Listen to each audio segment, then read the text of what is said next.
Doctor ইউনূসের মন্তব্যে নড়ে বসল ভারত।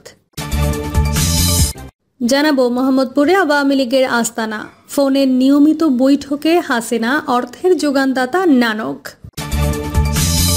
এবং সর্বশেষ জানাবো এনসিপি ও জামায়াতের দ্বন্দ্ব, ভোটের মাঠে কার লাভ কার ক্ষতি।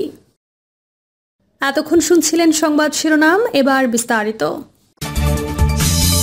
ডক্টর ইউনূসের মন্তব্যে নড়ে বসল ভারত। গত মার্চ মাসে চীন সফরকালে বাংলাদেশের প্রধান উপদেষ্টা ডক্টর মোহাম্মদ ইউনূস মন্তব্য করেছিলেন যে ভারতের উত্তর পূর্বাঞ্চলীয় রাজ্যগুলো মূলত স্থল বেষ্টিত এলাকা এবং তাদের জন্য সমুদ্রের একমাত্র প্রবেশদ্বার বাংলাদেশ। তিনি আরও উল্লেখ করেন, চীনের অর্থনৈতিক সম্প্রসারণেও বাংলাদেশ গুরুত্বপূর্ণ ভূমিকা পালন করতে পারে। ডক্টর ইউনূসের এমন মন্তব্যের পর ভারত নড়ে চড়ে বসে। উত্তর পূর্বাঞ্চলীয় রাজ্যগুলোকে বাংলাদেশের ওপর নির্ভরশীল না রাখতে মেঘালয়ের শিলং থেকে আসামের শিলচর পর্যন্ত 4 লেনের নতুন মহাসড়ক নির্মাণের পরিকল্পনা হাতে নিয়েছে ভারত। এই মহাসড়কটি 2030 সালের মধ্যে সম্পন্ন করার জন্য লক্ষ্য নির্ধারণ করা হয়েছে। ভারতের জাতীয় মহাসড়ক ও অবকাঠামো উন্নয়ন কর্পোরেশনের একজন কর্মকর্তা সংবাদ মাধ্যম ইন্ডিয়ান এক্সপ্রেসকে জানান, ডক্টর ইউনূসের মন্তব্য থেকেই নতুন এই মহাসড়ক নির্মাণের পরিকল্পনা নেওয়া হয়েছে। এর মাধ্যমে বাংলাদেশের ওপর নির্ভরশীলতা কমানো হবে। মোট 166.8 কিলোমিটার দীর্ঘ এই মহাসড়কটি হবে উত্তর পূর্বাঞ্চলীয় রাজ্যের প্রথম দ্রুত গতির সড়ক। এটি নির্মিত হলে কলকাতা থেকে উত্তর পূর্বাঞ্চলীয় রাজ্যগুলোর মধ্যে সমুদ্রপথের একটি নতুন সংযোগ তৈরি হবে। তবে এতে করে বাংলাদেশের ওপর নির্ভরশীলতা কমানো গেলেও মিয়ানমারের ওপর নির্ভরশীলতা বাড়বে। কলকাতার সঙ্গে 7 সিস্টার্সকে যুক্ত করতে ভারত ইতোমধ্যে মিয়ানমারের রাখাইন রাজ্যে কালাদান মাল্টি মডেল ট্রানজিট প্রজেক্টে বিনিয়োগ করছে। এই প্রকল্পের আওতায় কলকাতা বন্দরকে রাখাইনের শৃত্যে নদী বন্দর ও মিয়ানমারের পালেতবার শহরের সঙ্গে যুক্ত করা হবে। এরপর সেখান থেকে সড়কপথে ভারতের মিজোরামের জোরিনপুই পর্যন্ত সংযোগ স্থাপন করা হবে।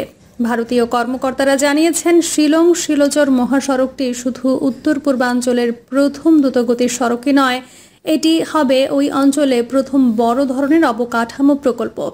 শিলচরকে মিজোরাম, ত্রিপুরা, মণিপুর ও আসামের বারাক উপত্যকার সঙ্গে সংযুক্ত করার ক্ষেত্রে এই সড়কটি অত্যন্ত গুরুত্বপূর্ণ। এদিকে বিশেষজ্ঞরা বলছেন, পাহাড়ি অঞ্চল হওয়ায় শিলং শিলচর মহাসড়কের নির্মাণ কাজ খুব সহজ হবে না। সেখানে ভূমিধসের ঝুঁকি রয়েছে। ভারতের কেন্দ্রীয় মন্ত্রিপরিষদ 30 এপ্রিল প্রায় 22,864 কোটি রুপি ব্যয়ে এই মহাসড়কটি নির্মাণের অনুমোদন পেয়েছে। মোহাম্মদপুরে আওয়ামী লীগের আস্তানা, ফোনে নিয়মিত বৈঠকে হাসিনা, অর্থের যোগানদাতা নানক। রাজধানীর মোহাম্মদপুর এলাকায় গোপন আস্তানা গড়ে তুলেছে আওয়ামী লীগ।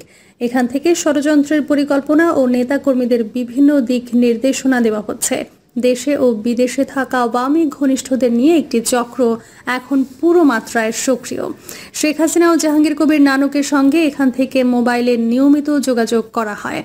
বৈঠক করে নেতাকর্মীদের সংগঠিত করে ঝটিকা মিছিল সহ নাশকতার মাধ্যমে জনমনে আতঙ্ক সৃষ্টির নির্দেশনা দেওয়া হচ্ছে। অর্থের যোগান দিচ্ছেন নানক।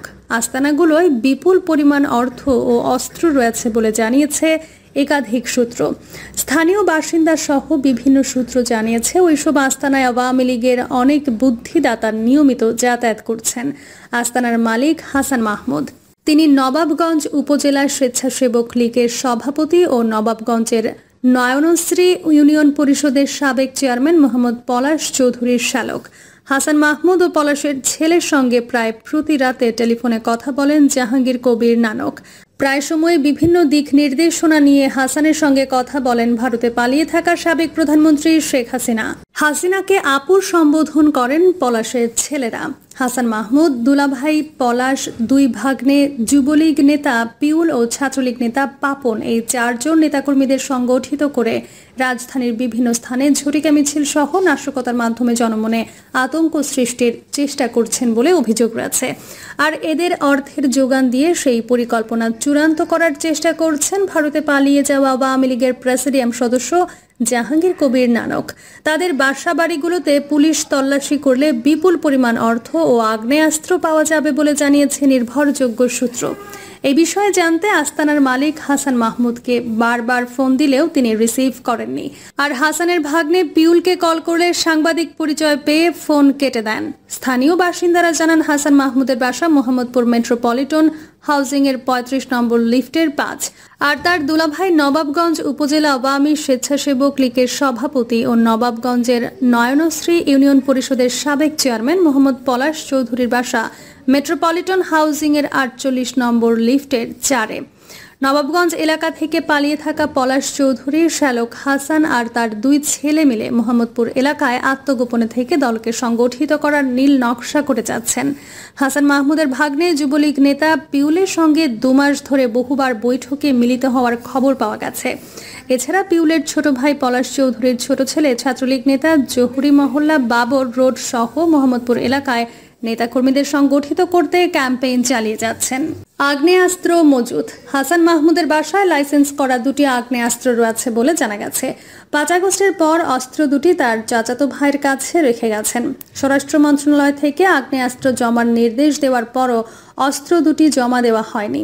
তবে এই দুটি ছাড়াও তাদের বাসায় আরও অনেক অবৈধ অস্ত্র মজুত রয়েছে বলে সূত্র জানিয়েছে। হাসান মাহমুদের বাবা মা জহুরি মহল্লায় আওয়ামী লীগের রাজনীতির সঙ্গে সম্পৃক্ত ছিলেন। তাদের বাসায় অনেক আগে থেকে আওয়ামী সন্ত্রাসীরা সব অস্ত্র মজুদ রাখত বলে জানা গেছে। থানায় অস্ত্র দুটি জমা হয়েছে কিনা এ ব্যাপারে কেরানীগঞ্জ থানার ভারপ্রাপ্ত কর্মকর্তাকে ফোন করলে তিনি রিসিভ করেননি। গাড়িতে বিভিন্ন টিভি চ্যানেলের স্টিকার লাগিয়ে ঘোরেন হাসান। এদিকে হাসান মাহমুদ নিজে কোনো রাজনীতি করছেন না বলে দাবি করেন। তবে নিজের বিলাসবহুল গাড়িতে একবার এক টেলিভিশন চ্যানেলের স্টিকার লাগিয়ে এবং স্টিকারযুক্ত ক্যামেরা সহ বিভিন্ন সরঞ্জাম নিয়ে ঘুরে বেড়ান। গত সোমবার পর্যন্ত হাসান মাহমুদ চ্যানেল ৯ এর স্টিকার লাগিয়েছিলেন বলে জানা গেছে। অথচ রাজনীতির বাইরে পেশাগত বিষয়ে খোঁজ নিয়ে জানা যায় আওয়ামী লীগ সরকারের সময় সরকারি খাস জমি ও ওয়াকফ জমি দখলে নিয়ে করা মধু সিটির অপারেশন হেড পদবিতে চাকরি করছেন তিনি। অসাধু উপায়ে রাজুকের কিছু কর্মকর্তা কর্মচারীকে সুবিধা দিয়ে বাগিয়ে নেওয়া জমিতে এই আবাসন গড়ে তোলেন হাসান মাহমুদ। মধু সিটিতে তার নির্মাণাধীন ৯তলা ভবন রয়েছে বলেও জানা গেছে। গত এপ্রিল মাসে দেশের বাইরে গিয়েছিলেন তিনি। গোয়েন্দা সংস্থার তথ্য মতে পিউল এবং তার মামা হাসান মাহমুদ প্রতিদিন রাত ১২টার পর নিজ বাসায় বৈঠক করেন। গত ১ মাসে স্থায়ীভাবে তাদের সঙ্গে ২৪ ঘন্টা থাকতেন পলাশ চৌধুরী। সকালবেলা মাঝে মধ্যে হাঁটতে বের হতেন, আবার তাড়াহুড়া করে ফ্ল্যাটে ঢুকে পড়তেন। এমনকি জাহাঙ্গীর কবির নানকের ছত্রছায়ায় জরুরি মহল্লা বাবর রোড সহ মোহাম্মদপুর থানায় মাদকের নিয়ন্ত্রণ করতেন পিউল। পুলিশের কাছে এই তথ্য থাকলেও তাদের কখনো গ্রেপ্তারের ঝুঁকি নেয়নি আইন শৃঙ্খলা রক্ষাকারী বাহিনী। নাশকতা ও যত ষড়যন্ত্র। হাসান মাহমুদের দুলাভাই পলাশ চৌধুরীর সঙ্গে আওয়ামী লীগের অনেক বুদ্ধিদাতারও নিয়মিত বৈঠক চলছে। সেখানে সরাসরি শেখ হাসিনার সঙ্গে মোবাইলেও কথা বলেন, যা পলাশ চৌধুরীর ফোন কল রেকর্ড চেক করলে পাওয়া যাবে। তার সঙ্গে জাহাঙ্গীর কবির নানকের ঘনিষ্ঠতা অনেক আগে থেকেই।